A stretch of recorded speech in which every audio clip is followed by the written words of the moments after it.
Le marché, on connaît ses promesses, la liberté, la réussite par le mérite, l'innovation. Mais, et si sa logique même était conçue pour détruire tout ça? C'est ce paradoxe assez fascinant qu'on va décortiquer aujourd'hui. Voilà la question centrale qui va nous guider. L'économie de marché brandit ses valeurs comme des étendards. Mais si tout ça n'était qu'une façade? Si le moteur même du système travaillait en fait à les anéantir? C'est une idée assez provocante et c'est ça qu'on va creuser. Alors, entrons dans le vif du sujet. Comment est-ce que cette contradiction se manifeste concrètement? On va mettre face à face ce que le marché promet et ce qu'il livre vraiment. Et on va commencer par un gros morceau, une valeur que tout le monde chérit, la liberté. Ok, la liberté. La grande promesse, c'est un choix infini, n'est-ce pas? Des options partout, tout le temps. Mais est-ce que ce choix est vraiment réel? Quand on gratte un peu la surface, on s'aperçoit que bien souvent c'est une illusion.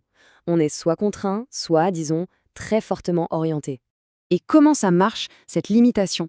Eh bien, il y a plusieurs mécanismes. Pensez aux algorithmes. Ils ne font pas que suggérer, ils finissent par créer nos envies.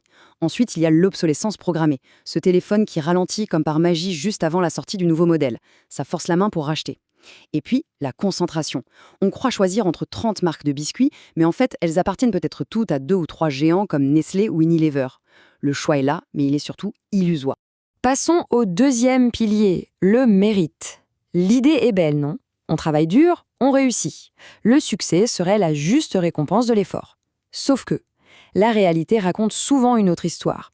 Une histoire de reproduction des élites, où ce qui pèse le plus lourd dans la balance, ce n'est pas le talent, mais bien l'héritage. Et pour illustrer ça, il y a un chiffre. Un seul chiffre qui frappe fort. 70%. 70%, c'est la part de la richesse qui est héritée et non créée par le travail ou l'innovation. Là, on ne parle plus d'une petite inégalité de départ. Non, ça attaque le principe même de la méritocratie à la racine. Forcément, l'accès aux meilleures écoles, aux meilleurs réseaux, devient avant tout une question de naissance. Et on arrive au troisième paradoxe, la concurrence. Le grand mythe, c'est un jeu ouvert où les meilleures idées triomphent. Mais si on observe bien la tendance de fond du système, ce n'est pas du tout la saine compétition. C'est l'inverse, la concentration. Et au bout du chemin, qu'est-ce qu'on trouve? Le monopole. Les exemples sont partout. Quand un géant de la tech rachète une petite start-up, c'est souvent pour neutraliser une menace, pour tuer un concurrent avant qu'il ne grandisse. L'exemple de Facebook qui achète Instagram, puis WhatsApp pour des milliards, c'est un cas d'école. Ou encore Amazon, qui, avec sa domination, peut littéralement écraser n'importe quel rival.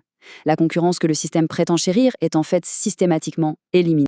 Bon, on a vu le comment, la liberté limitée, le mérite contesté, la concurrence étouffée. La question maintenant, c'est pourquoi? Comment un système peut-il à ce point contredire ses propres promesses? Eh bien, il y a une logique interne derrière tout ça. C'est ce qu'on va explorer maintenant.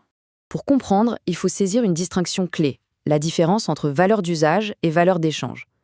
La valeur d'usage, c'est simple, c'est à quoi sert une chose. Un médicament sert à soigner. Mais le marché, lui, est obsédé par la valeur d'échange. À quel prix on peut vendre cette chose?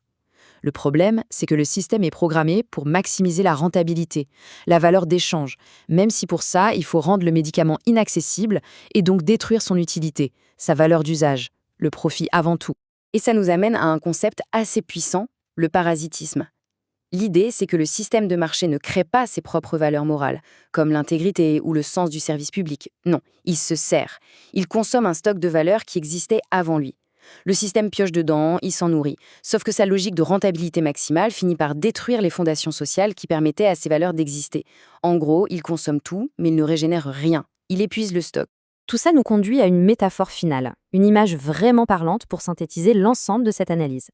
Donc pour résumer, avant la conclusion, on a un système qui agit comme un parasite. Il se nourrit de valeurs qu'il n'a pas créées, des valeurs héritées du passé, tout en détruisant activement les conditions qui permettraient à ces valeurs de renaître un jour. Et voici l'image en question. C'est comme un propriétaire qui, pour se chauffer, déciderait de brûler les fondations de sa propre maison. Et pendant ce temps, il continuerait de se vanter de la solidité incroyable de sa bâtisse. C'est une image forte, qui laisse avec une question un peu vertigineuse. Un système qui détruit les bases sur lesquelles il est construit, combien de temps est-ce que ça peut vraiment durer?